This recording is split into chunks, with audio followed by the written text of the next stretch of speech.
والله إني لأستغفر الله وأتوب إليه في اليوم أكثر من 70 مرة.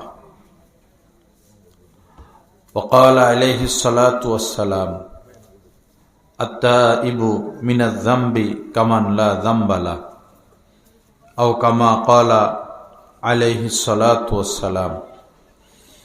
اللهم صل على سيدنا ومولانا محمد وعلى آل سيدنا ومولانا محمد وبارك وسلم. أستغفر الله الذي لا إله إلا هو الحي القيوم وأتوب إليه. আল্লাহ পাক জাল্লা জালালুহু আমাদের সবাইকে মাফ করে দেন। রব্বুল আলামিন এই মাহফিলকে কবুল করে নেন। যতদূর আওয়াজ পৌঁছাচ্ছে এবং যারা এখানে উপস্থিত আছেন সবাইকে আল্লাহ পাক কামেল হেদায়েত দান করেন। লা ইলাহা ইল্লাল্লাহ, লা ইলাহা ইল্লাল্লাহ, লা ইলাহা ইল্লাল্লাহ। হাদিস শরীফের মধ্যে এসেছে, ইযা দাখালা রমাযানু ফুতিহাত আবওয়াবুর রাহমাহ। যখনই রমজান মাস শুরু হয়ে যায়, আসমানের সমস্ত দরওয়াজা সমূহকে খুলে দেওয়া হয়। ফুতিহাত আবওয়াবুর রাহমাহ, ফুতিহাত আবওয়াবুর রাহমাহ, রহমতের সমস্ত দরজা সমূহকে খুলে দেওয়া হয়। আল্লাহ পাকের যত দয়া মায়া সব বান্দার জন্য ওপেন করে দেওয়া হয়। তো সামনেই রমজান মাস। জীবনে বহু রমজান পেয়েছি, হয়তো কাজে লাগিয়েছি, হয়তো কাজে লাগাই নাই।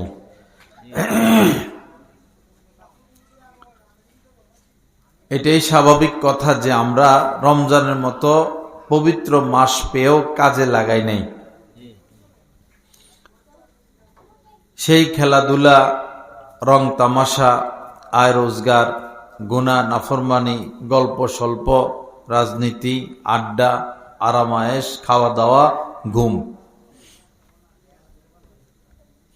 11 মাস মানুষ যা কিছুই করুক না কেন, রমজান মাস 11 মাসের মতো না।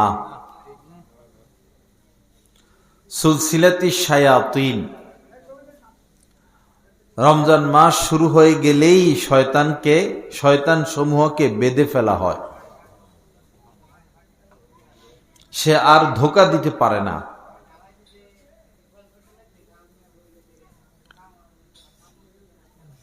তো সামনে তো রমজান মাস,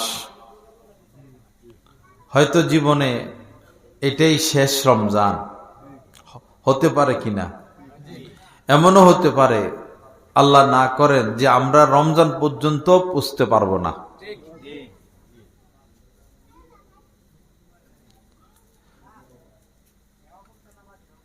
বহির্বিশ্বে যেভাবে যুদ্ধের দামামা, যদি তৃতীয় বিশ্বযুদ্ধ শুরুই হয়ে যায় তখন তো আর কি, চাচা আপন জান বাঁচা। এজন্য নবীজি বলেছেন, বাদিরু বিল আমালি ফিতানান কাকিতাইল লাইলিল মুযলিম। গভীর অন্ধকার রাত্রির ন্যায় ফিতনা ফাসাদ আসার আগে আগে আমল যা করার করে নাও।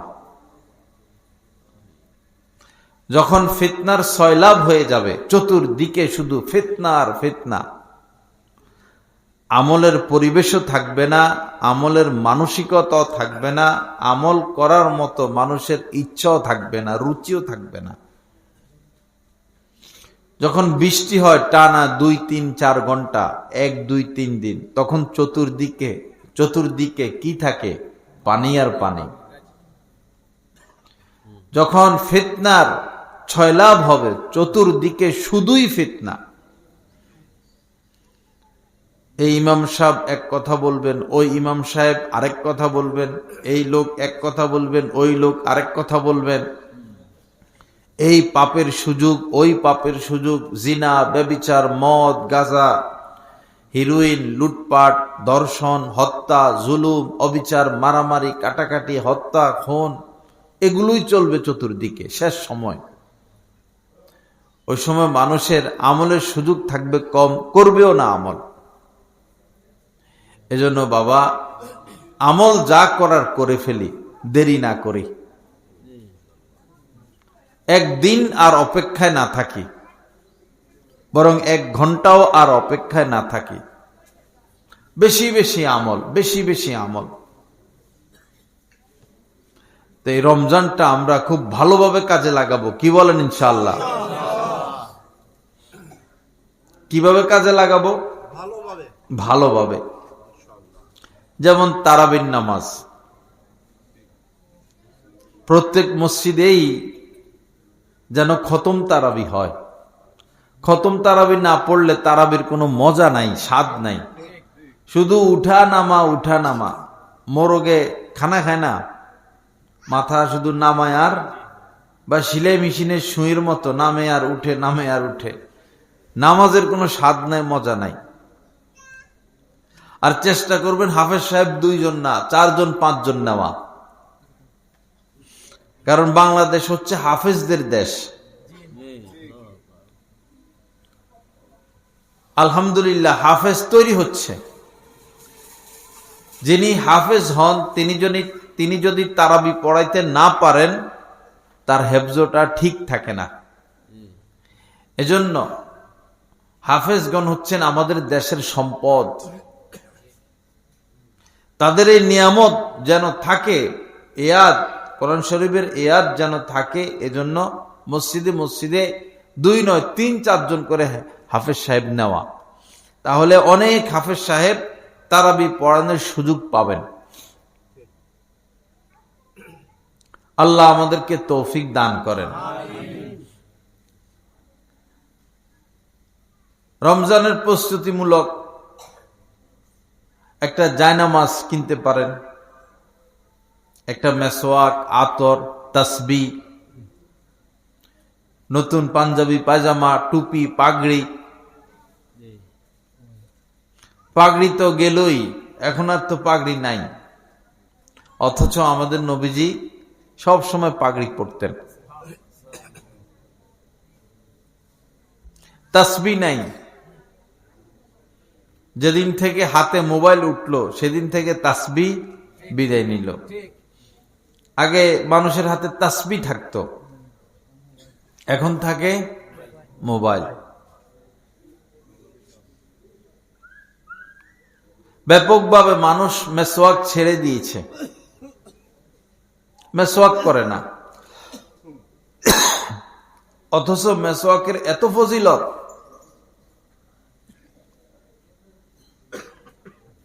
কেউ অজু করলো, মেসওয়াক করলো না,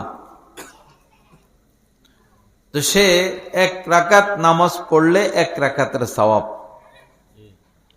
আর অজুর সময় মেসওয়াক করলো, আধা মিনিটই করুক মেসওয়াক, 1 মিনিটও যদি করে, আধা মিনিটও যদি মেসওয়াক করে, 3টা 4টা 5টা ঘষাও যদি দেয়,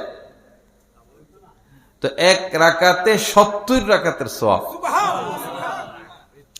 দেখুন, মাত্র 30 সেকেন্ড, আধা মিনিট যদি আমরা মেসওয়াকে ব্যয় করি, তো 1 রাকাতে কত রাকাতের সওয়াব? 70 রাকাত। 70 রাকাত নামাজ পড়তে কমপক্ষে 100 মিনিট তো লাগবে, 1.5 ঘন্টা তো লাগবে, 1.5 ঘন্টা লাগবে।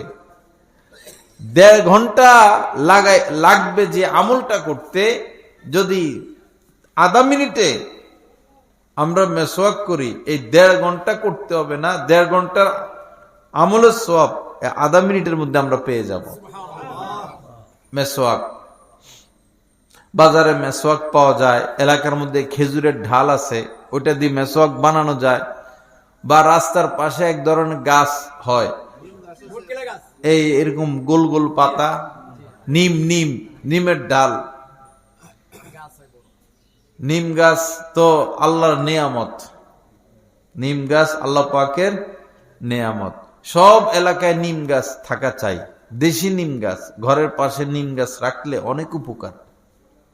নিমের ঢাল, মাঝে মধ্যে নিম পাতা সিদ্ধ করে গোসল করলে অনেক উপকার। নিম পাতাকে বেটে ব্লেন্ডার করে বড়ি বানায় খাইলে অনেক উপকার। বড়ি বানায় খাইলে অনেক উপকার, গোসল করলে অনেক উপকার। নিম গাছের নিচে গিয়ে বসে থাকলেও উপকার আছে। লা ইলাহা ইল্লাল্লাহ। তো এই নিমের ঢাল দিয়ে মেসওয়াক করা যায়। তো সবাই মেসওয়াক সংগ্রহ করবো তো ইনশাআল্লাহ। এরপরে রোজা তো রাখবো। সেহরি খেতে যখন উঠবো একটু আগে উঠবো, 10টা মিনিট 15টা মিনিট আগে উঠবো। উঠে এই ভালো করে ওযু করব, মেসওয়াক করব। কমপক্ষে ভাই 2 রাকাত নামাজ, কমপক্ষে তাহাজ্জুদ, যেটা 2 রাকাত পড়লেও তাহাজ্জুদের সওয়াব হবে। পারলে 4 রাকাত পড়বেন, পারলে 6, পারলে 8, কিন্তু কমপক্ষে 2 রাকাত। 2 রাকাত নামাজ পড়ে আল্লাহর দরবারে হাতটা উঠাইবেন। আল্লাহ, আমি তো পাপী, আমি তো গুনাহগার, আমি তো নাফরমান, পাপ ছাড়া আমার কিছু নাই। নিজের অপরাধ স্বীকার করবেন, হেদায়েতের জন্য দোয়া করবেন, জান্নাতের জন্য দোয়া করবেন, মা বাবার জন্য দোয়া করবেন, দেশের জন্য দোয়া করবেন, আলেম ওলামাদের জন্য দোয়া করবেন। 2 রাকাত নামাজ পড়তে যদি 3 মিনিট লাগে, দোয়া করবেন আরো 5 মিনিট। সেহরি খাওয়ার আগে কি বলেন? ইনশাআল্লাহ। দেখবেন কি মজা, কি মজা। দেশি মুরগির রানে এত মজা নাই, পদ্মার ইলিশের মধ্যে এত মজা, আপেল কমলার মধ্যে এত মজা নাই, দোয়া মুনাজাতে যত মজা। একটা অন্যরকম মজা, অন্যরকম স্বাদ, এটা কেউ কাউকে বুঝাতে পারবে না। আমরা বঞ্চিত দোয়া মুনাজাতের স্বাদ থেকে, দোয়া মুনাজাতের মজা থেকে আমরা সবাই বঞ্চিত। মুনাজাতি করে না মানুষ, এখন দেখাই তো যায় না। নামাজের পরে ইমাম সাহেব যেটা হাত উঠান, সেটা তো বেশি লম্বা করা যায় না, কারণ 10 জনের ব্যাপার। কিন্তু আপনি সুন্নতের পর, নফলের পর হাত উঠাবেন লম্বা সময়, 2 মিনিট, 3 মিনিট, 5 মিনিট, 7 মিনিট। আল্লাহ পাকের কাছে সব কথা বলবেন। হাদিস শরীফের মধ্যে এসেছে, জুতার পিতারও যদি দরকার হয়, আল্লাহর কাছে জুতার পিতা পর্যন্ত চাওয়া। সন্তান অসুস্থ, আল্লাহর কাছে সুস্থতার জন্য দোয়া করা। অভাব অনটন, সচ্ছলতার জন্য দোয়া করা। মেয়ের বিয়ে হয় না, ছেলের বিয়ে হয় না, কর্ম হয় না, দোয়া করা। দেশের জন্য দোয়া করা, বিদেশের জন্য দোয়া করা। দোয়া আর দোয়া, আর দুআউ মুখুল ইবাদ। নবীজি বলেছেন, দোয়া হচ্ছে ইবাদতের মূল, ইবাদতের আসল মূল মগজ কি? দোয়া। হাতে তো আমরা উঠাইতে চাই না, তা আল্লাহর সাথে সম্পর্ক হবে কিভাবে? মান লাম ইয়াসআলিল্লাহা ইয়াগদাব আলাইহি। নবীজি বলেছেন, যে আল্লাহর কাছে চায় না, আল্লাহ তার প্রতি নারাজ হন, অসন্তুষ্ট হন। না চাইলে অসন্তুষ্ট হন, আর দুনিয়ার মানুষ চাইলে অসন্তুষ্ট হয়। তো সেহরির আগে দিয়া বা সময় থাকলে সেহরি খাওয়ার পরে, ইফতারের আগে, ইফতারের পরে, এই রমজানে আমরা এই হাত উঠাইয়া মুনাজাত করে করে আল্লাহ পাকের সাথে কি করব? সম্পর্ক কায়েম করব, মহব্বতের সম্পর্ক। সারা বছর 11 মাস তো তাহাজ্জুদ পড়ার সুযোগ সবার হয় না। এই মাসে বঞ্চিত না হওয়া, এই মাসে মাহরুম না হওয়া, কি বলেন ইনশাআল্লাহ? আল্লাহ সবাইকে তৌফিক দান করেন। সেহরি তো খাবো, এরপরে নিয়ত করে না মানুষ ব্যাপকভাবে। এখন নিয়তের কথা মনেও থাকে না, নিয়ত করা ফরজ। মনে মনে হলেও বলতে হবে, আল্লাহ আগামীকাল রোজা রাখার নিয়ত করলাম। মনে মনে বলেন, আওয়াজ দিয়া বলেন, বলা লাগবে। এরপরে ইফতার তো রেডি করতে থাকে, পুরুষরা বসে, বাচ্চারা বসে। এই সময় বসে গল্প সল্প না করা, দোয়ায় মশগুল থাকা, আল্লাহ পাকের কাছে চাইতে থাকা, বলতে থাকা, ইয়া ওয়াসিয়াল ফাজলি ইগফির লি, এই দোয়াটা আছে। এটা না পারলে বাংলাতে দোয়া করলেন। বেশি দোয়া করা, কারণ এখন পাপ বেশি। যেহেতু পাপ বেশি, এখন দোয়াও করতে হবে বেশি। যেহেতু পাপ বেশি, এজন্য আল্লাহ পাকের কাছে এখন ক্ষমা চাইতে হবে অনেক বেশি, অনেক বেশি। দৈনিক যেন 50 বার, 100 বার, 200 বার, 300 বার, 400 বার আল্লাহর কাছে ক্ষমা চাওয়া হয়ে যায়। আল্লাহ মাফ করে দেন, আল্লাহ মাফ করে দেন। এই কথা বলতে কি কোনো কষ্ট আছে? আস্তাগফিরুল্লাহ, আস্তাগফিরুল্লাহ, কষ্ট আছে তো? এই আওয়াজ পাই না তো, কাউকে বলতে শুনি না। কোথায় গেল আল্লাহকে ডাকা ডাকি গেল কই? ঘুমানোর সময় দোয়াটা পড়ি না, ঘুম থেকে উঠি দোয়াটা পড়ি না, খাই বিসমিল্লাহটা পড়ি না। আজকে আমাদের মাদ্রাসায় কয়জন তোমরা খাইতে বইছ? 7-8 জনের মতো ঝালমুড়ি খাইতেছে। ঝালমুড়ি আমাদের ছাত্র সবাই। পরে খাওয়ার শেষে গিয়া বললাম, বিসমিল্লাহ কে কে পড়ছ? একজনে শুধু পড়ছে, একজন বা 2 জন। পরে বললাম, কানে ধরো, সব কানে ধরছে, পুরা রুম ঘুরো। পরে পুরা রুম ঘুরাইছি অনেকক্ষণ। কেন? যেন শিক্ষা হয়, মনে থাকে। আমরা যে খাই বিসমিল্লাহ পড়ি না তো বেশিরভাগ মুসলমান। এই ভাত আল্লাহর দান, এই মাছ আল্লাহর দান, এই ডাল আল্লাহর দান, এই গোশত আল্লাহর দান, এই হলুদ, মরিচ, লং, এলাচ, তেজপাতা, পানি, এই স্বাদ সব কার দান? আল্লাহর দান। অথচ সে আল্লাহর নামটা আমরা নেই না। কি কত বড় অকৃতজ্ঞতা, কত বড় অকৃতজ্ঞতা!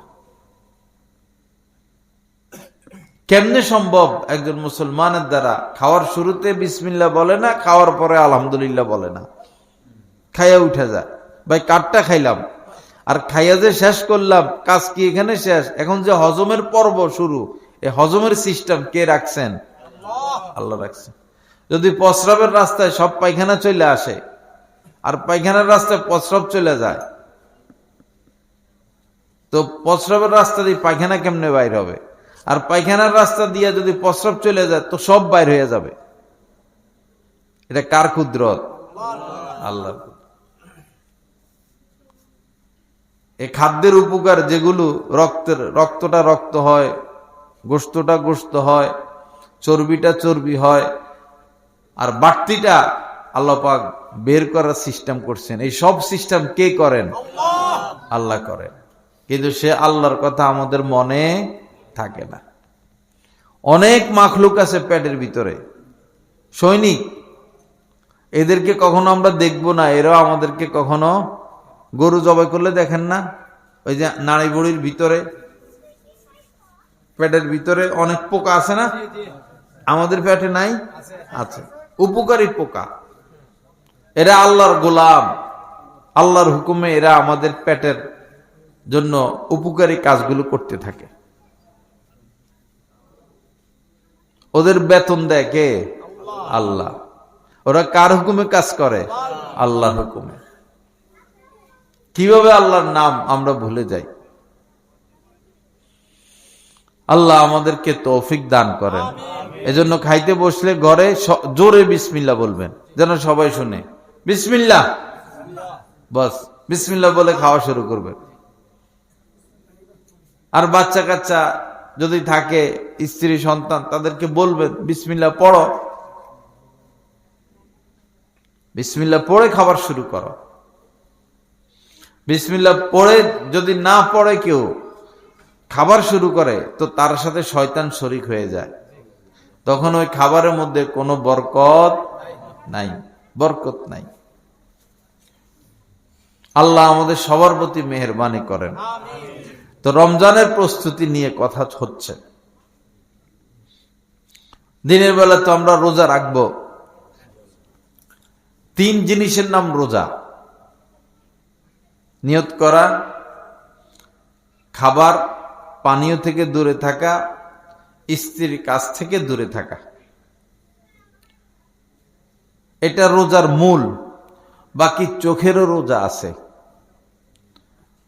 চোখেরও রোজা আছে, কানেরও রোজা আছে, অন্তরেরও রোজা আছে, আবার জবানেরও রোজা আছে। চোখের রোজা কি?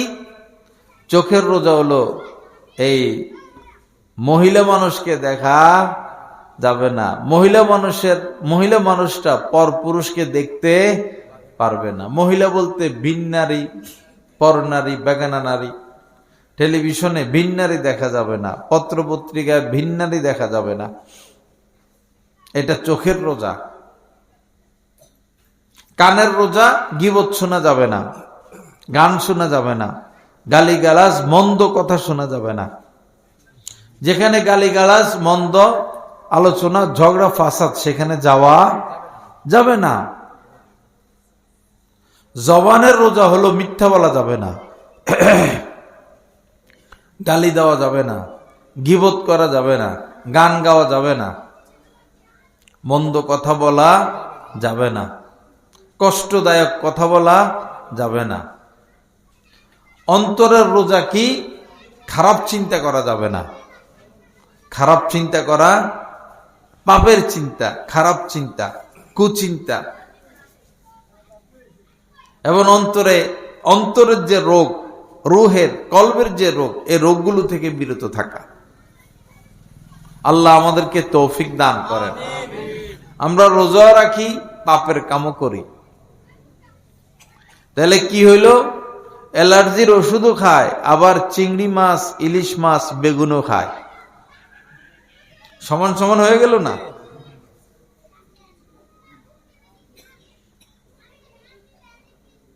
রোজা রাখবো কিন্তু কোনো গুনাহ করব না, গুনাহ যেন না হয়। আর রোজাকে এজন্যই আল্লাহ পাক ফরজ করছেন, কুতিবা আলাইকুমুস সিয়ামু কামা কুতিবা আলাল্লাযিনা মিন ক্বাবলিকুম লাআল্লাকুম তাত্তাকুন। আল্লাহ পাক বলেন, তোমাদের উপর রমজান মাসে রোজা রাখাকে ফরজ করলাম, যেমনই ভাবে তোমাদের পূর্ববর্তী উম্মতদের জন্য ফরজ করেছিলাম, লাআল্লাকুম তাত্তাকুন, যেন তোমরা মুত্তাকি হও, আল্লাহওয়ালা হও, গুনাহমুক্ত হও। আচ্ছা, এদিকে ড্রাই ওয়াশ আছে না? ড্রাই ওয়াশ, ইস্ত্রি ধোলাই আছে না? একটা জামাকে কেন ধোলাইতে দেয়? যেন ময়লা দূর করে, ময়লা দূর করে দেয়। এ রোজা হচ্ছে এমন, আমার আপনার অন্তরের ময়লাকে কি করবে? দূর করবে। রোজা ফরজ করেছেন যেন আমরা আমাদের অন্তরের ময়লাগুলো দূর করি, চোখের ময়লা দূর করি, জবানের ময়লা দূর করি, কানের ময়লা দূর করি, অভ্যন্তরীণ ময়লা, বাহ্যিক ময়লা না, অর্থাৎ গুণমুক্ত হওয়া। আল্লাহ আমাদেরকে তৌফিক দান করেন। এখন রোজা রাখলেন, ভাবির সাথে কথা বলতেছেন, শালীর সাথে কথা বলতেছেন, নেত্রীকে দেখতেছেন, নেত্রী পুরুষ না মহিলা তাকানো জায়েজ আছে? হ্যাঁ, সে যেই হোক, পর নারী তো দেখা যাবে না। আবার নেতা, মহিলারা নেতাকে দেখতে পারবে না।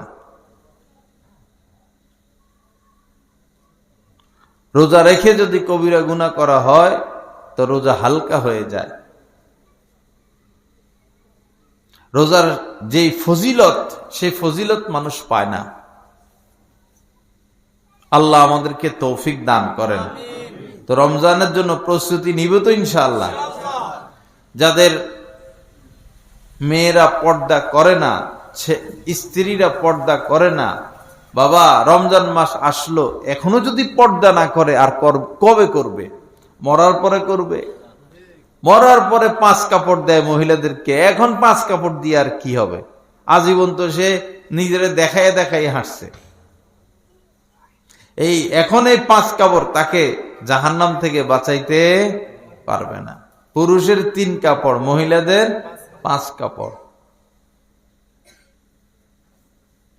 এখন পর্দা করতে হবে। আমাদের অধীন আমাদের স্ত্রীগণ। আর রিজালু কাওয়ামুনা আলান নিসা। পুরুষরা মহিলাদের কর্তা, নারীরা পুরুষদের অধীন। আপনি যদি অনুরোধ করেন আপনার স্ত্রীকে, আপনার কি একটা কথা রাখবে না সে? আপনি যদি অনুরোধ করেন, বিবি তোমারে অনুরোধ করি, কখন আমি চলে যাই, কখন তুমি চলে যাও, রমজান মাস আসছে, আল্লাহ রস্তে তুমি পর্দা করো, তুমি আর পরপুরুষের সামনে যাইও না, আল্লাহকে ভয় করো। মরার পরে 5 কাপড় দিবে, ওই 5 কাপড়ে তোমারে আগুন থেকে বাঁচাইতে পারবে না যদি এখন পর্দা না করো। আপনার কথা কি সে রাখবে না? কি বলেন? তো আমাদের বলতে অসুবিধা কি? মেয়ে আছে আমাদের। বর্তমানে যে পরিস্থিতি, এই পরিস্থিতিতে মেয়েদেরকে পর্দা ছাড়া বের করে দেওয়া কোনো জ্ঞানী মানুষের কাজ না, কোনো বিবেক সম্পন্ন পিতার কাজ না। যে পিতা সতর্ক পিতা, যে মা সতর্ক মা, অবশ্যই তাদের মেয়েদেরকে পর্দা রাখতে হবে। কোনো পরিবেশ নাই এখন মেয়েদের ইজ্জত আবরু রক্ষা করার জন্য। পর্দার কোনো বিকল্প নাই। একটা মেয়ে যখন বাইর হয়, যে জামা গায়ে দেয়, যে পাতলা ওড়না, সব মানুষ তাকায় থাকে। ঘুরে ঘাড়ে রাস্তায়, পুকুর পাড়ে, এদিক সেদিক ছেলেরা তাকায় থাকে, তারা ছেলেদের দিকে তাকায় থাকে। পছন্দ হয়, কথা হয়, আলাপ সালাপ হয়, পরে পাপের কর্ম হয়, পরে পলাইয়া যায়, অবৈধ সন্তান হয়। সত্য না মিথ্যা? সুযোগটা তো আব্বা আম্মায় দিল, সুযোগটা তো পিতা মাতায় দিল, কেন আপনি সুযোগটা দিলেন? পরে অঘটন ঘটালে তো কান্নাকাটি করেন, হায় আফসোস করেন। রমজান মাসেও যদি আমার আপনার মেয়ে স্ত্রী পর্দা না করে, আর কোন মাসে করবে? এত পবিত্রতম মাস। আল্লাহ আমাদের সবাইকে তৌফিক দান করেন। এরপরে কিছু কিছু এলাকায় দেখা যায় মহিলারা মসজিদে চলে আসে তারাবি পড়তে।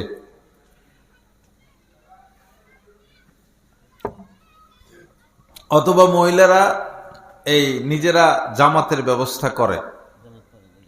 এটা ঠিক না। মহিলাদের জামাতে শরীক হওয়া মাকরুহ। মহিলাদের জামাতে শরীক হওয়া কি? মাকরুহ, নিষেধ। তাদের একা একা নামাজ পড়বে, এটার সওয়াব বেশি। একা একা নামাজ পড়লে তাদের কি বেশি? অনেক বেশি সওয়াব। এখন আপনি বেশি সওয়াব চান নাকি মাকরুহ কাজ করতে চান? তাহলে একা একা নামাজ পড়েন, একা একা পড়েন। হ্যাঁ, আপনার যদি খতম তারাবি পড়তে মন চায়, আপনার ছেলেকে হাফেজ বানান। আপনার ছেলেকে হাফেজ বানান, আপনার ছেলে হাফেজ হোক, পরে এই আপনার ছেলে ইমাম, এরপরে আপনারা স্বামী স্ত্রী পিছনে দাঁড়াবেন, তখন ঠিক আছে। কিন্তু এভাবে একটা পর পুরুষকে ডেকে নিয়ে সে তেলাওয়াত করবে, আপনারা শুনবেন। পুরুষের জন্য নারীদের আওয়াজ পর্দা, নারীর জন্য পুরুষের আওয়াজ পর্দা। আল্লাহ আমাদেরকে বুঝার তৌফিক দান করেন। তো আমার ভাইরা, শবে বরাত তো সামনে, শবে বরাতে চেষ্টা করব একটা রাত জাগনা থাকতে। এক রাত, কত রাত আমরা জাগনা থাকি। বিশ্বকাপ খেলা আসলে বুড়ারাও ঘুমায় না, রাত্রে 3টা বাজে খেলা, 3টা পর্যন্ত বসে থাকে। তো বিশ্বকাপ ফুটবল দেখে আমাদের কি কোনো লাভ আছে? জাহান্নামের আগুন থেকে বাঁচতে পারবো না ঘরে 5 কেজি চাউল আসবে? নবীজি বলেছেন ফাকুমু লাইলাহা, যখন শবে বরাতের 14 তারিখ দিবাগত রাত আসে, এই রাত্রে তোমরা জাগ্রত থেকে ইবাদত বন্দেগী করো। ঘুম আসলে বারবার চা খাবেন, কফি খাবেন, কফি একটা খাইলে তো ঘুমের 12টা বাজে। একটু পরে পরে কফি খাবেন, রং চা খাবেন, ঘুম শেষ। খাইবেন আর ইবাদত করবেন, খাইবেন আর ইবাদত করবেন। আগের দিন ঘুমাই নিবেন, দিনের বেলা লম্বা সময় ঘুমাবেন, রাত্রে আর ঘুম নাই, বাস সারা রাত মসজিদে থাকা। লা ইলাহা ইল্লাল্লাহ জিকির করবেন 500 বার, 1000 বার, আল্লাহ আল্লাহ 500 বার, 1000 বার, দুরূদ শরীফ 1000 বার। কোরআন শরীফ পড়তে পারলে পবিত্র কোরআন তেলাওয়াত করবেন, এবং 2 রাকাত করে 8 রাকাত বা 12 রাকাত বা 20 রাকাত বা 50 রাকাত নামাজ পড়বেন। হাজ্জাজ ইবনে ইউসুফ এত বড় জালেম বাদশা, এরপরও প্রতি রাত্রে 300 রাকাত নফল নামাজ পড়তেন, অথচ সে এত বড় জালেম। 300 রাকাত নফল নামাজ পড়তেন তিনি। আল্লাহ আমাদের সবাইকে মাফ করে দেন। তো এক রাত জাগনা থাকতে পারবেন না ইনশাআল্লাহ? আমাদের দেশে হয় কি, ইমাম সাহেবরা বয়ান টয়ান করেন, পরে মুনাজাত দেন, তো মানুষ মনে করে শবে বরাত শেষ, ঘরে চলে যায়। ওই জিরাফি তাবারক এটার জন্য বসে থাকে। আর কিছু কিছু এলাকায় হালুয়া বানায়, রুটি বানায়, আতশবাজি করে, বোমা ফুটায়। এটা তো ইবাদত হলো না। আল্লাহকে ডাকা, আল্লাহকে রাজি করা, আল্লাহকে খুশি করা। সালাতুত তাসবিহ নামাজ আছে, ওইটা পড়ার চেষ্টা করা। বা অনেক নামাজ ছুটে গেছে, উমরি কাজা, এই কাজাগুলো আদায় করা। আর পরের দিন একটা রোজা রাখা। কি বলেন ইনশাআল্লাহ? পরের দিন একটা রোজা রাখা। আল্লাহ আমাদেরকে তৌফিক দান করেন। আমার ভাইরা, আগে এমন ছিল যে মানুষ মরে মরে মরে মরে কইও মরে না। আমার আপন ফুফা, ডাক্তাররা বিদায় দিয়ে দিছেন, বলছেন যে উনার কিছু নাই, কিডনি, ফুসফুস, বাল্ব, আরো কি কি কিছুই নাই, ওনার 1 মিনিট টিকে থাকা সম্ভব না, নিয়ে যান। পরে মরে না মরে না মরে না, এমনি শোয়া, মরে না। কি কষ্ট, প্রস্রাব পায়খানা, খাবার দাবার। 2-2.5 বছর জীবিত ছিলেন, অথচ ওনার ভিতরে কিছু নাই, কিডনি নাই, ফুসফুস নাই, সব গলে গেছে। অথচ দেখা যায় জোয়ান মানুষ হঠাৎ করে ব্রেন স্ট্রোক, হার্ট অ্যাটাক, শেষ। বৈরব বাজার চক বাজারে এক ব্যবসায়ী, জোয়ান, 30-35 বছর বয়স, এই সিসি ক্যামেরা দেখা গেছে আর কি। পরে কফিটা মুখে নিছেন, কফিটা গিলতেছেন, আর কাপ, কফির যে কাপ, এটা টেবিলের উপরে রাখবেন, এতটুকু। এই পর্যন্ত তিনি সুস্থ। কফি এক চুমো মুখে নিলেন, এখন শুধু কাপটা টেবিলের উপরে রাখবেন। রাখতে রাখতে শেষ। আধা মিনিট আগে সে জানে না সে যে মারা যাবে, একদম সুস্থ। আধা মিনিট আগে সে জানে না সে মারা যাবে, আধা মিনিট পর সে দুনিয়া থেকে বিদায়।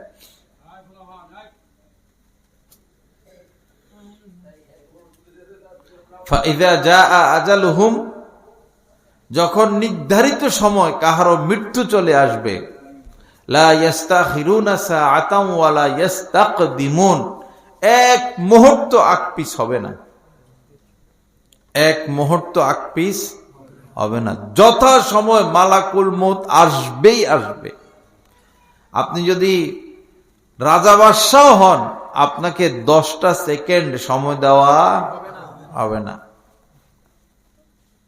আল্লাহকে ভয় করি ভাই, আল্লাহকে ভয় করি। যেতে হবে আল্লাহর কাছে, কেউ ধরে রাখতে পারবে না আপনাকে। বিদেশের এক কাফের মহিলা, সে আত্মহত্যা করবে, তার অনেক কঠিন রোগ, সুস্থ হয় না, ব্যথা, তো কত আর কষ্ট করবে। পরে সে আত্মহত্যার সিদ্ধান্ত নিল। পরে সে আত্মীয় স্বজনকে বলছে ইঞ্জেকশন দিলে পরে সে মারা যাবে, যে ইঞ্জেকশন যখন দেওয়া হবে সবাই আমাকে ধরে রাখবা। সে ধরে রাখছে, তারে ধরে রাখছে।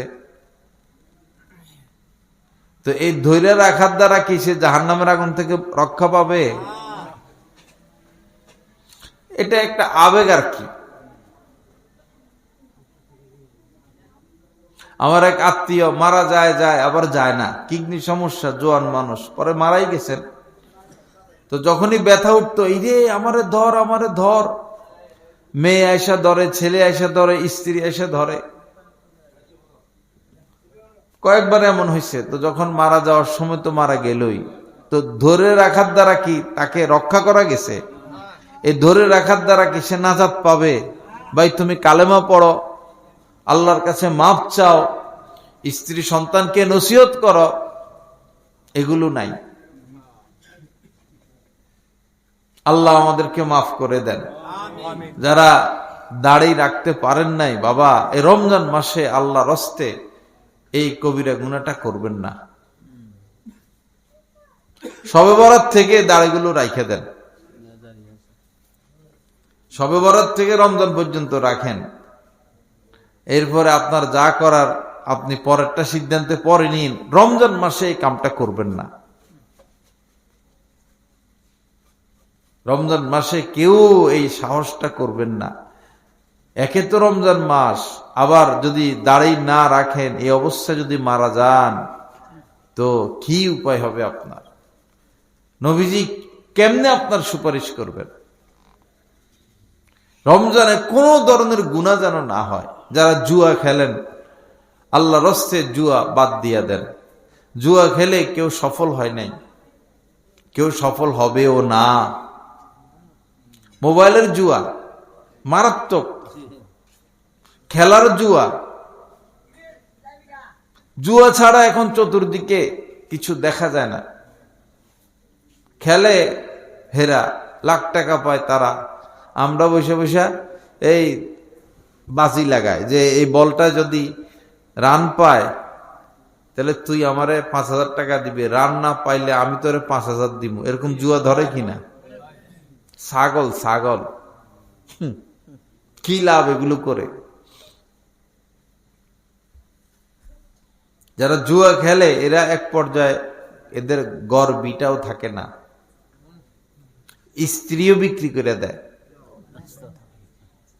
গরিব দেশগুলোতে, গরিব এলাকা বা ভারতে এগুলো হয়, মেয়েকে বিক্রি করে দেয়, স্ত্রীকে বিক্রি করে দেয়, জুয়ার টাকা, মদের টাকা সংগ্রহ করতে গিয়া।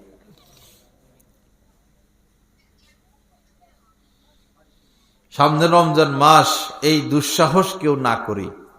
ইন্নাল্লাহা হাররামাল খামরা ওয়াল মাইসিরা, আল্লাহ পাক মাদক বলতে যা, নেশা বলতে যা, সব হারাম করেছেন এবং জুয়াকে হারাম করেছেন।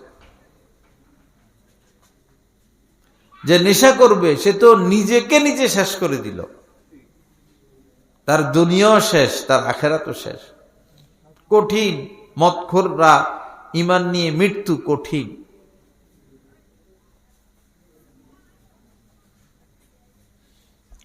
আমি যে এলাকায় থাকি ওইখানে এক লোক, ডাক্তাররা নেশা করে আর কি, পরে অসুস্থ, পরে ডাক্তাররা বলল যে সর্বোচ্চ আপনি 1 মাস থেকে 3 মাস, এরপরে আর সম্ভাবনা নাই। পরে এই লোক আমার সাথে মাহফিলেও গেছিল, যখন ডাক্তাররা টাইম দিয়ে দিছে, নামাজ পড়তো দেখতাম, কিন্তু হেঁটে ছাড়ে নাই, খাওয়া ছাড়ে নাই। 1 থেকে 3 মাস সময় দিছেন, খাওয়া ছাড়ে নাই।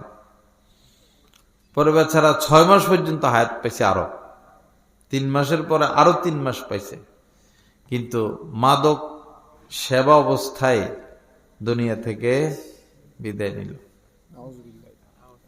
এখন আল্লাহ যদি তারে বলে যে তোরে ডাক্তাররা বলল 3 মাসের বেশি তোর হায়াত নাই, তোরে আমি আরো 3 মাস দিলাম, তাও তুই তওবা করলি না, পাপটা ছাড়ে আসতে পারলি না, এরপরে যদি তাকে শাস্তি দেয়, তার বলার কোনো কিছু আছে?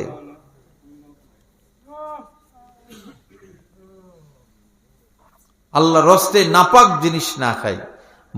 মদ যদি গায়ে লাগে, জামা লাগে, এই জামা পরে নামাজ হবে না, নাপাক, দুর্গন্ধ, নাপাক এই জিনিস আমরা খাই। একজন মুসলমান কিভাবে নেশা করতে পারে?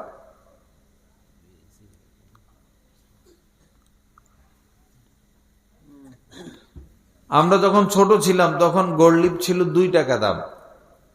কত? 2 টাকা। এখন কত? 14 টাকা না 15? কোথায় যেন শুনছি 15 টাকা একটা। আচ্ছা, এত দামি জিনিস গোল্ড, এই গরুরে দিলে খাইব? ছাগল রে? কুকুরে তো গু খায়, পায়খানা খায়, কুকুরে দিলে খাইব?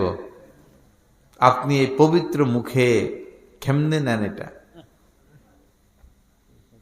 যে মুখে আপনি আল্লাহর নাম নেন, যে মুখে আপনি তেলাওয়াত করেন, লা ইলাহা ইল্লাল্লাহ পড়েন, সেই মুখে জিনিসটা কেমনে নেন ভাই? আপনার কি লাভ? কি সুগন্ধি বাইরে মুখ থেকে? স্বাস্থ্য ভালো হয়, শরীরে শক্তি হয়, ইজ্জত সম্মান বাড়ে, টাকা পয়সা বাড়ে, আল্লাহ সন্তুষ্টি বাড়ে, তো কি আসে বিড়ি সিগারেট খাইলে? এর থেকে একটা ডিম খান না, আপনার স্বাস্থ্য কত ভালো হবে। একটা ডিমের দাম তো আরো কম। গোল্ড না খাই একটা ডিম খান, 2টা আঙ্গুর খান, একটা আপেল খান।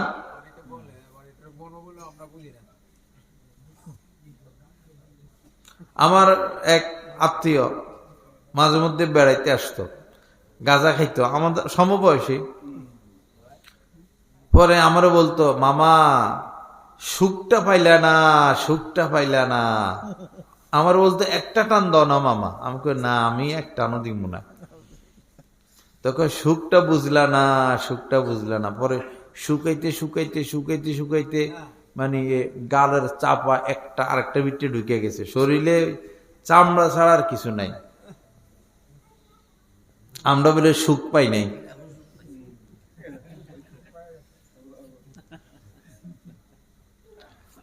একটা ছেলে দাঁড়াইয়া প্রস্রাব করতেছে, পরে আমাদের মাদ্রাসার একটা ছাত্র, সে বলল, বাবা তুমি এভাবে, ভাই তুমি এভাবে দাঁড়াইয়া প্রস্রাব করো। তো সে বলতেছে দাঁড়াইয়া প্রস্রাব করা স্বাস্থ্যসম্মত। তো বলল কেমনে?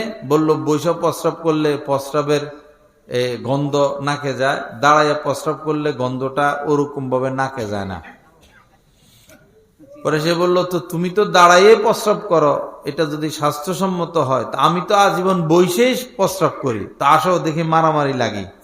তুমি আর আমি মারামারি লাগে, কার শক্তি বেশি আসো, কার স্বাস্থ্য ভালো বেশি আসো।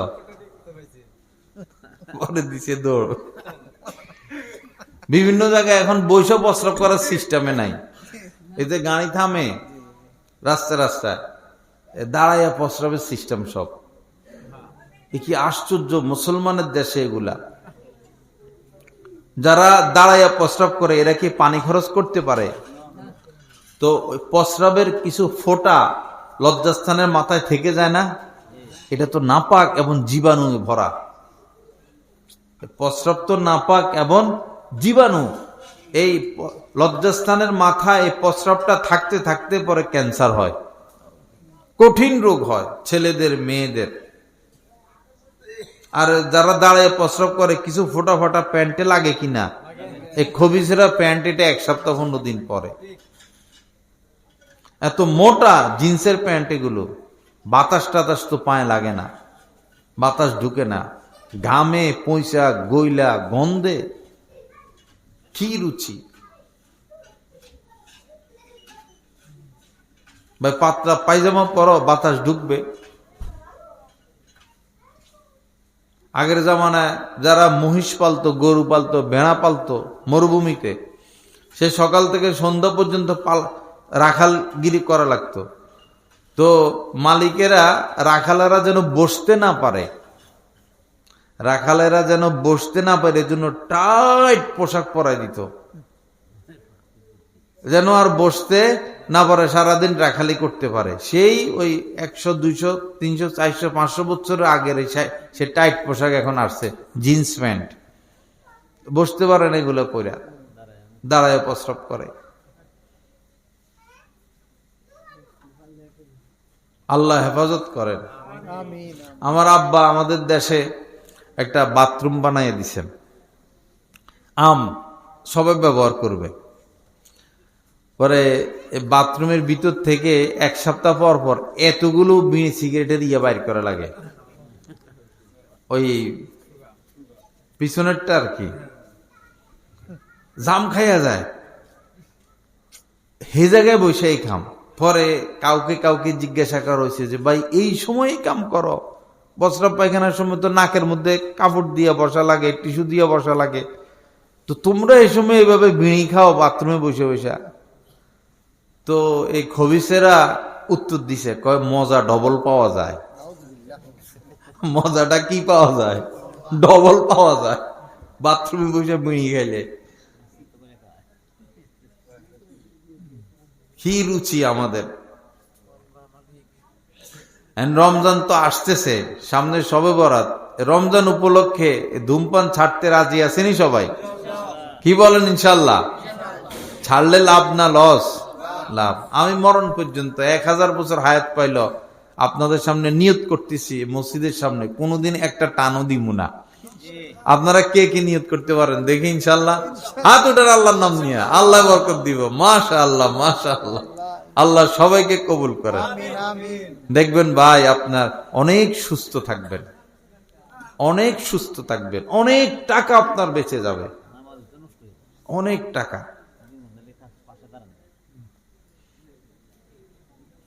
পরে এক পর্যায়ে ডাক্তাররা বলে যে আর চিকিৎসা হবে না। আমরা 2য় তলায় ভাড়া থাকতাম, নিচতলায় একটা বুড়া মানুষ থাকতো, সারা রাত কাশ দেয়, কাশ দিতে দিতে দিতে দিতে জান বাইরে হয়ে যায়, সারা রাত্রে তার কাম এটা।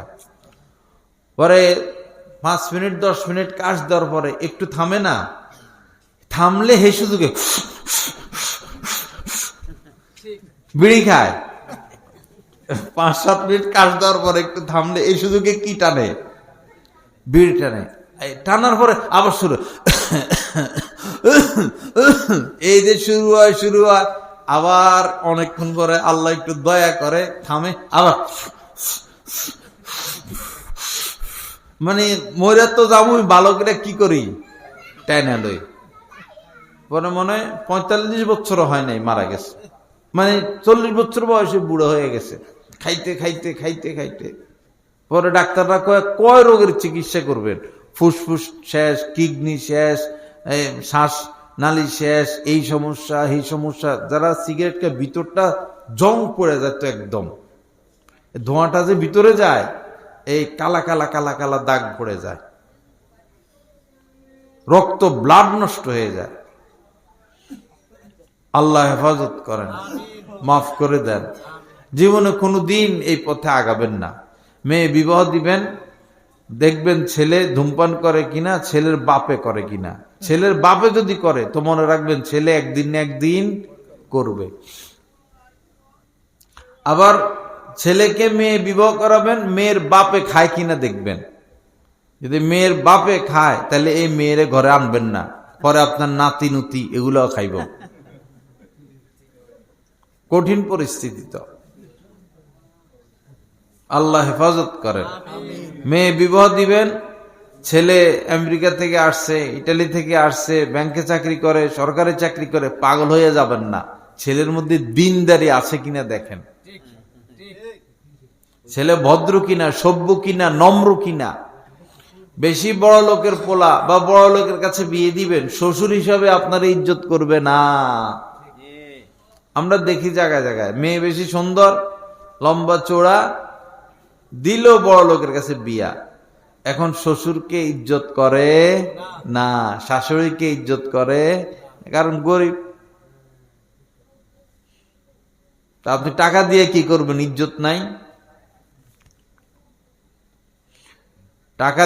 টাকা দেখে পাগল হয়ে যাবেন না, ছেলের মধ্যে দিন আছে কিনা, বিশেষ করে সুদের সাথে ঘুষের সাথে লিপ্ত কিনা। যেই ছেলে সুদের সাথে ঘুষের সাথে লিপ্ত, ব্যাংকে চাকরি করে, এনজিওতে চাকরি করে, আয় রোজগার হারাম, খবরদার তার সাথে আত্মীয়তা করবেন না। আজীবন এ আপনার মেয়েরে হারাম খাওয়াইবে, আপনার মেয়ের গর্ভে যে বাচ্চাগুলো আসবে এগুলো হারাম খাইয়া খাইয়া বড় হবে। হারামের সিলসিলা চলতে থাকবে। আল্লাহ আমাদেরকে হেফাজত করেন, মাফ করে দেন। তো যাই হোক আমার ভাইরা, রমজান আসছে, রমজানের প্রস্তুতি নেই, ভালোভাবে প্রস্তুতি নেই। বিশেষ করে স্ত্রীকে পর্দা, মেয়েকে পর্দা, হালাল রিজিক। ইবাদত কবুল হওয়ার জন্য হালাল রিজিক শর্ত, রিজিক হালাল। হযরত ওমর ফারুক রাদিয়াল্লাহু তাআলা আনহু, ওনার একটা গোলাম ছিল। একদিন গোলামে দুধ এনে দিয়েছেন পান করতে, উনি দুধ পান করলেন, স্বাদটা ভিন্ন লাগলো। হযরত ওমর বললেন, কোথায় থেকে দুধটা আনলা? সে বলল যে সৎকার উট ছিল মাঠে, তো এরা কিছু দুধ দহন করলো, যারা উট চড়ায়, আমাকে একটু খাইতে দিল। তা আমি ভাবলাম আমি না খেয়ে আপনার জন্য নিয়ে আসি, আপনাকে পান করতে দিলাম। এখন সৎকার দুধ তো গোলামের জন্য জায়েজ হতে পারে, হযরত ওমরের জন্য জায়েজ না।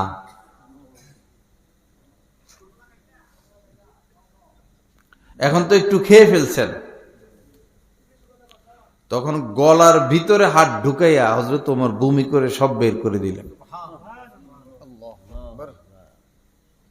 কি ইতিহাস গড়লেন! আর আমরা হারাম খাইতেছি, হারাম খাচ্ছি, হারাম খাচ্ছি, হারাম খাচ্ছি। কি জবাব দিব আল্লাহ পাকের কাছে? আল্লাহ পাক আমাদেরকে হালাল খাওয়ার তৌফিক দান করেন। আল্লাহ আমাদেরকে হালাল রিজিক দান করেন। হালাল খানেওয়ালাদের সাথে লেনদেন, উঠা বসা, আত্মীয়তা, সুসম্পর্ক নসিব করেন। আমার ভাইয়েরা, সময় খুব কম, খুব কম, খুব কম। আইনামা তাকুনু ইউদ্রিককুমুল মাউত। আল্লাহ পাক বলেন, যেখানেই থাকো না কেন মৃত্যু তোমাদেরকে ঘায়েল করবেই করবে, ধরে ফেলবে মৃত্যু আমাদেরকে। আল্লাহকে এজন্য ভয় করি।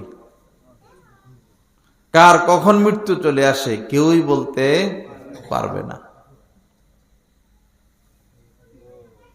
দাদা সুস্থ, নাতি মরে যায়। বাবাকে রেখে ছেলে চলে যায়।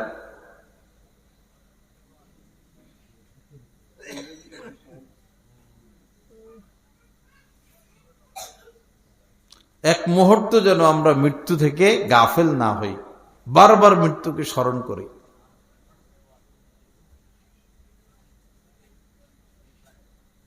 হযরত ওমর ফারুক রাদিয়াল্লাহু তাআলা আনহুর ব্যাপারে বর্ণিত, উনি কর্মচারী রাখছেন একজন, যে আমাকে একটু পরে পরে মৃত্যুর কথা স্মরণ করাইয়া দিবা। ব্যস্ত মানুষ, রাষ্ট্র পরিচালনা করেন, এই কর্মচারী একটু পরে পরে মৃত্যুর কথা স্মরণ করাইয়া দেয়। পরে হযরত ওমরের একটু দাড়ি পাকলো, চুল পাকলো, সাদা হইল। পরে ওই ছেলেকে বললেন যে বাবা, তোমাকে আর দায়িত্ব পালন করতে হবে না। তো বললো কেন? যে এই যে আমার দাড়ি সাদা হলো, চুল সাদা হলো, এটাই আমাকে বারবার স্মরণ করায় দিবে তোমার সময় আর নাই। আল্লাহ আমাদের সবাইকে মাফ করে দেন, সহি বুঝ দান করেন। আজকে থেকে ইনশাল্লাহ 5 ওয়াক্ত নামাজ, কি বলেন? ইনশাল্লাহ 5 ওয়াক্ত নামাজ, দেখবেন কি শান্তি, কি আরাম। বারবার মসজিদে আসলে, মসজিদে এসে একটু সময় বেশি দিলে, একটু আগে আসবেন, বের হবেন একটু পরে, একটু আগে আসবো, বের হব একটু পরে। মসজিদে বসে থাকলেও লাভ, এমনি বসে থাকবেন লাভ।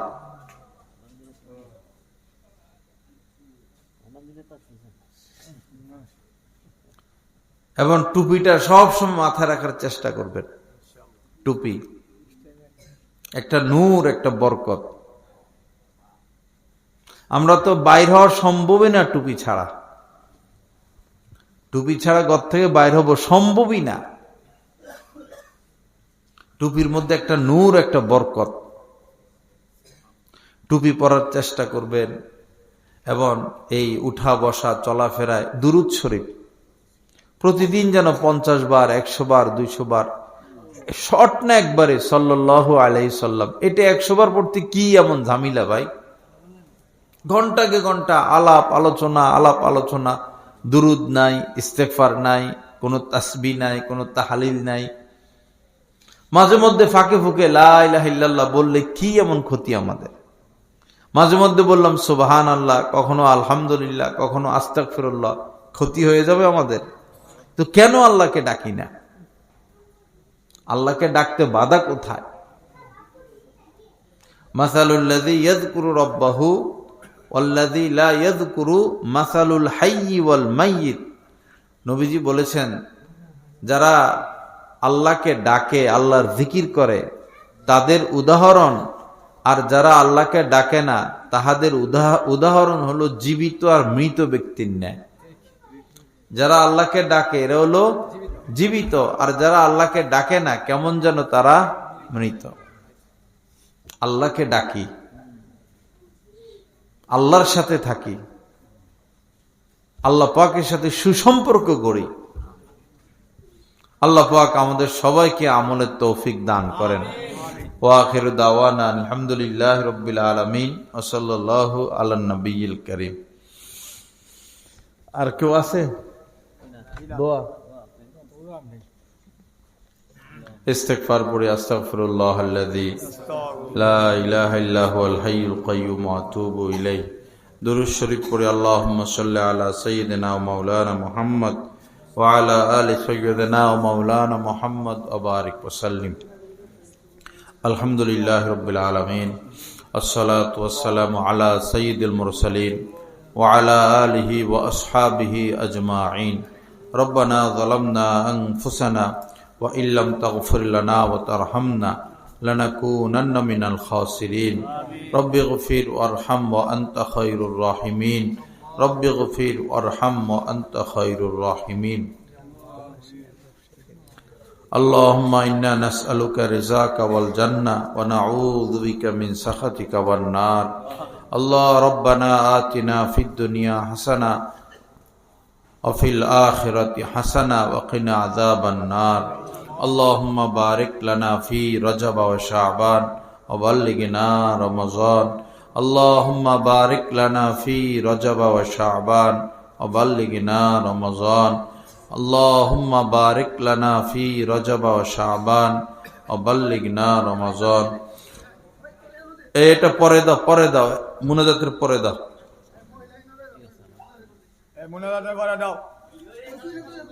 এই হাঙ্গামা কুলুক করলে পরে মানুষের মন সেদিকে চলে যায় এখন এটা বাইর করার কি দরকার ছিল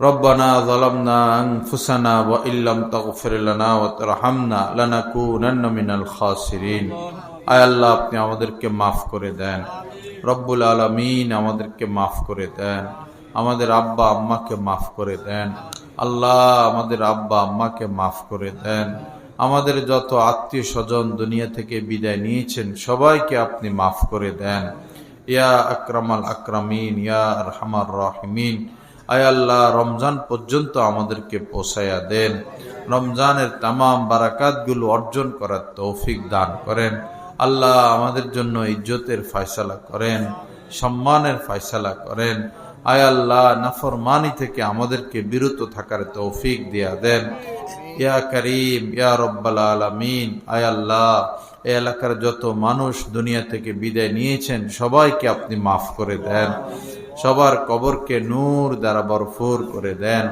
যারা জীবিত আছেন সবাইকে সুদ থেকে ঘুষ থেকে হারাম থেকে বেঁচে থাকার তৌফিক দান করেন যত দূর মাইকের আওয়াজ পৌঁছালো আল্লাহ সবাইকে আপনি হেদায়েত দিয়া দেন সবাইকে নুরানি এক জিন্দেগি নসিব করে দেন আয় আল্লাহ যত মানুষ বিদেশে কর্মরত রয়েছে সবাইকে আপনি নিরাপদে রাখেন আল্লাহ হেফাজতে রাখেন আল্লাহ সবাইকে হালাল আয় রোজগারের ফয়সালা করে দেন এবং নিরাপদে নিজেদের দেশে ফিরে আসার তৌফিক দান করিয়েন রব্বুল আলামিন আজকের মাহফিলকে আপনি কবুল করেন যারা যেভাবে সহযোগিতা করেছেন তাদেরকে উত্তম থেকে উত্তম বদলা দান করেন এই মাহফিলের নূর বরকত তারা পুরা এলাকার মধ্যে আপনি ছড়িয়ে দেন ঘরে ঘরে আপনি হেদায়েত দিয়া দেন আমাদের মা বোনদেরকে পর্দা করার তৌফিক দিয়া দেন আয় আল্লাহ ইয়া করিম ইয়া রব্বাল আলামিন আমাদের বাচ্চাদেরকে দ্বীন শিখানোর তৌফিক দিয়া দেন আমাদের বাচ্চাদেরকে দ্বীন শিখানোর তৌফিক দিয়া দেন ইয়া করিম ইয়া রব্বাল আলামিন মেহেরবানি করে আমাদেরকে আপনি কবুল করেন আমাদেরকে মজবুত ঈমান দান করেন আমাদের মধ্যে যারা বিপদগ্রস্ত দয়া করে বিপদগুলো দূর করে দেন আল্লাহ যারা অভাবে রয়েছেন তাদের অভাবগুলো আপনি দূর করে দেন আয় আল্লাহ আমাদের কষ্টগুলো পেরেশানিগুলো আপনি দূর করে দেন কামেল ঈমান আমাদেরকে দান করেন কামেল তাকওয়া আমাদেরকে দান করেন আয় আল্লাহ ইয়া করিম বারবার হজ উমরা করার তৌফিক দান করেন যাদের উপর যাকাত আসে তাদেরকে অবশ্যই যাকাত প্রদানের তৌফিক দিয়া দেন আল্লাহ ইয়া করিম আমাদের প্রতি আপনি খাস মেহেরবানি করেন আমাদের দেশের প্রতি খাস মেহেরবানি করেন সৎ লোক ভালো লোক ন্যায় পরায়ণ লোকদেরকে নির্বাচিত করার তৌফিক দান করেন আমাদের সরকারি কর্মকর্তা কর্মচারী সবাইকে আপনি কামেল হেদায়েত দিয়া দেন সবার অন্তরে দেশ প্রেম আপনি দান করেন আমাদেরকেও ভালো মানুষদেরকে সৎ মানুষদেরকে যোগ্য মানুষদেরকে ভোট দেওয়া নির্বাচিত করার তৌফিক দিয়া দেন রব্বুল আলামিন ইয়া করিম ইয়া রব্বাল আলামিন এই মাহফিলকে আপনি কবুল করেন আয়োজকদেরকে আপনি উত্তম থেকে উত্তম বদলা দান করেন সুবহান রাব্বিকা রাব্বিল ইজ্জাতি আম্মা ইয়াসিফুন ওয়া সালামুন আলাল মুরসালিন আলহামদুলিল্লাহি রাব্বিল আলামিন আমিন বিরহমাতিকা ইয়া আরহামার রাহিমিন আসসালামু আলাইকুম আল্লাহ তাবারক দেও